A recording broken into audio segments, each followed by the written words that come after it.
ሰላም ጤና ይስጥልን ውድና የተከበራችሁ የንቁ ሚዲያ ቤተሰቦቻችን እንደምን ሰነበታችሁ። ይህ የዕለተ ሰኞ ንቁ ዜናችን ነው። ከዜናዎቹ ጋር አድና ተስፋዬ ነኝ። አብራችሁን ቆዩ። ብፁዕ ወቅዱስ አቡነ ማትያስ ቀዳማዊ ፓትርያርክ ርዕሰ ሊቀ ጳጳሳት ዘኢትዮጵያ ሊቀ ጳጳስ ዘአክሱም ወእጨጌ ዘመንበረ ተክለ ሃይማኖት ለየካ ክፍለ ከተማ ቤተ ክህነት ጽሕፈት ቤት ህንጻ የመሰረት ድንጋይ ያስቀመጡ።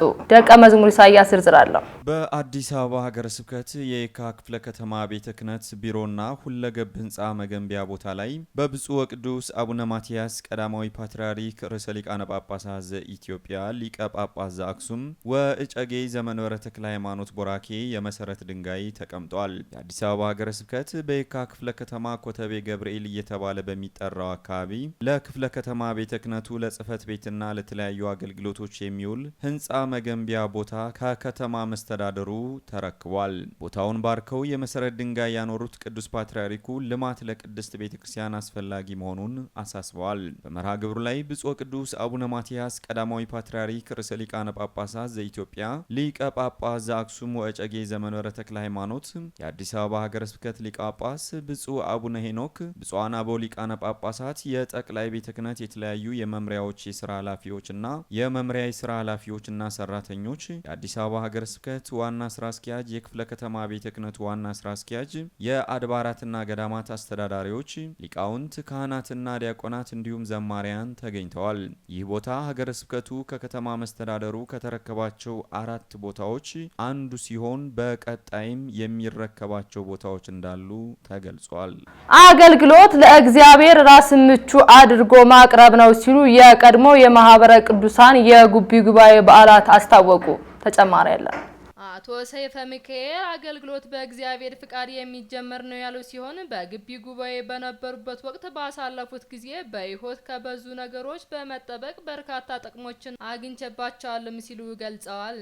ልምዳቸውን ላካፈሉን ወይዘሮ ቅድስት ጋርደው በበኩላቸው በግቢ ጉባኤ ቆይታቸው ደግነት፣ ፍቅር፣ መተማመን፣ አንድነትን፣ መተባበርና መተማመንን እስከ ሞት ድረስ መሆኑንና ለቅድስት ቤተክርስቲያን ለማህበረ ቅዱሳን አገልግሎት መትጋትን ተምሬበታለሁ ሲሉም ተናግረዋል። በተለይም ማህበረ ቅዱሳን ከምስረታው ጀምሮ ቤተክርስቲያን የመሪነት ሚናዋን እንዲቀጥል የጌታችን የመድኃኒታችን የኢየሱስ ክርስቶስ ቅዱስ ወንጌል በዓለም እንዲስፋፋ ስራችን እየተሰራ እንደሚገኝ እንዲሁም ቅድስት ቤተክርስቲያን በምትጠራው ሁሉ የምትታገዝ መሆኗንም ገልጸዋል። አክለውም በአገልግሎት ለእግዚአብሔር ራስ ምቹ አድርጎ ማቅረብና መታዘዝ ነው ያሉት የማህበሩ አባላት ታዛዥ በመሆን ሳንሰለች ዘወትር ማገልገል ይጠበቅብናልም ብለዋል። የምስራቅ ወለጋ ሀገረ ስብከት የሚያስገነባውን ሁለገብ ህንጻ በአጭር ጊዜ እንዲጠናቀቅ እቅድ አውጥቶ እየሰራ መሆኑን ገለጸ። ደቀ መዝሙር ኢሳያስ ዝርዝር አለው። በብፁዕ አቡነ ሩፋኤል የቄለም ወለጋ፣ የምዕራብ ወለጋ፣ የምስራቅ ወለጋ፣ የሆሮ ጉድሩ ወለጋ፣ የቤንሻንጉል ጉሙዝ አሶሳ፣ የጋምቤላ ክልልና የደቡብ ሱዳን አህጉረ ስብከት ሊቀ ጳጳስ ለሐዋርያዊ አገልግሎት ወደ ምስራቅ ወለጋ ነቀምቴ የተጓዙ ሲሆን ማህበረ ምዕመናንና ካህናትም ዴዴሳ ወንዝ ድረስ በመሄድ ደማቅ አቀባበል አድርገውላቸዋል። ብፁዕነታቸው ከሀገረ ስብከቱ አገልጋዮችና የሥራ ኃላፊዎች ጋር በመሆን በምስራቅ ወለጋ ሀገረ ስብከት አርጆ ጉደቱ በአታ ማርያም ቤተክርስቲያን ከዚህ በፊት በህገወጥ ቡድን አማካኝነት በቀኖና ቤተክርስቲያን ሳይባረክ አገልግሎት እንዲጀምር ተደርጎ የነበረ ሲሆን አሁን ግን ወደ መዋቅር ተመልሶ በአዲስ መልክ ጸሎተ ቡራኬ ተደርጎለት አገልግሎት እንዲጀመር አድርገዋል። ከዚሁ ጋር በተያያዘ በሀገረ ስብከቱ የሚገኙ የአብነት መምህራን ሲያስተምሯቸው ቆይተው ስልጣነ ክህነት ለመቀበል ብቁ የሆኑ 462 ደቀ መዛሙርት በዚሁ ቤተክርስቲያን ስልጣነ ክህነትን ተሰጥቷቸዋል። በመቀጠልም ከዓመታት በፊት በብፁዕ አቡነ ናትናኤል የቀድሞ የሀገረ ስብከቱ ሊቀ ጳጳስ ከፍተኛ ጥረት በሀገረ ስብከቱ በነቀምቴ ከተማ ከመንግስት ቦታ በመረከብ G+4 ሁለገብ ህንጻ ስራ ተጀምሮ በገንዘብ እጥረትና በአንዳንድ ምክንያት ግንባታው ቆሞ የነበረ ሲሆን በብፁዕ አቡነ ሩፋኤል አስተባባሪነት ከበጎ አድራጊዎች በተገኘ 5 ሚሊዮን ብር ሁለገብ ህንጻ ግንባታው እንዲቀጥል ተደርጓል። ህንጻው ህንጻው በአጭር ጊዜ ለማጠናቀቅ ጥረት የሚደረግ መሆኑን ሀገረ ስብከቱ አስታውቋል። በቀጣይ በብፁዕነታቸው በማህበረ ቅዱሳን አስተባባሪነት ግንባታው የተጠናቀቀው የመስካበ ቅዱሳን ቅዱስ ዑራኤል ቤተክርስቲያን አብነት ትምህርት ቤት የሚመረቅ ይሆናል። ማህበረ ቅዱሳን ተቋማዊ ለውጥ በማከናወን እቅድና ፖሊሲዎቹን አዘጋጅቶ በመተግበር ላይ ነው ሲሉ መምህር ዋሲሁን በላይ ገለጹ። ተጨማሪ ያለን የማህበረ ቅዱሳን 33ኛ ዓመት የምስረታ ዓመት በዓል የማህበሩ መስራች አባላትና ነባርና አዳዲስ አባላት በተገኙበት እየተከበረ ይገኛል።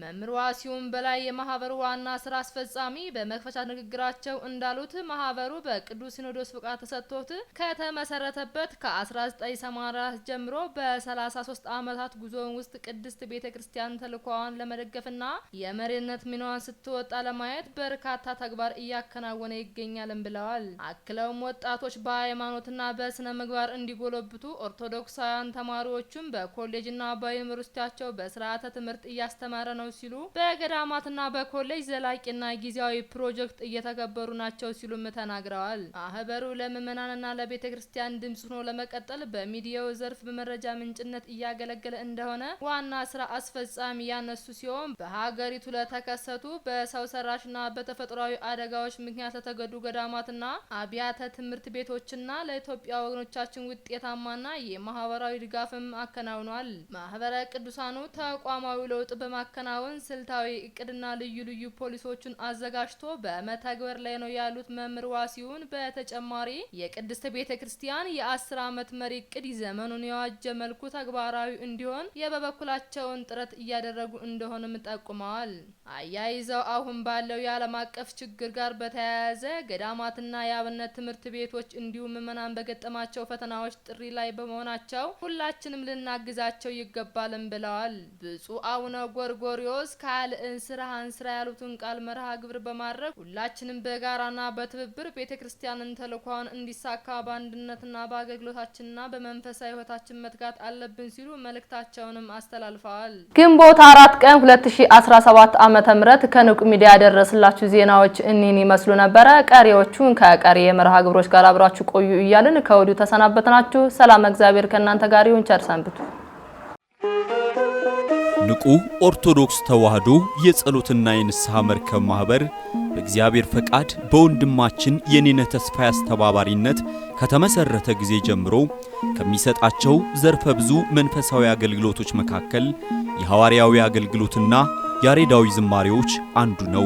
በዚህ ክፍል የኦርቶዶክሳዊ ተዋህዶ ቤተክርስቲያንን ዶግማና ቀኖና የጠበቁ ኦርቶዶክሳዊ ለዛ ያላቸው ለነፍስ እረፍትን የሚሰጡ ወቅታዊና ዘመኑን የዋጁ ስብከቶችና ያሬዳዊ ዝማሬዎችን በመላው ዓለም ለሚገኙ ተመልካቾቹ በንቁ ሚዲያና በኢትዮ ማህበር የዩቲዩብ ቻናል እያቀረበ ይገኛል። አገልግሎቱ በመላው ዓለም ለሚገኙ አማኞች ተደራሽ እንዲሆን በየዕለቱ የሚለቀቁ ስብከቶችንና መዝሙሮችን ላይክና ሼር ያድርጉ።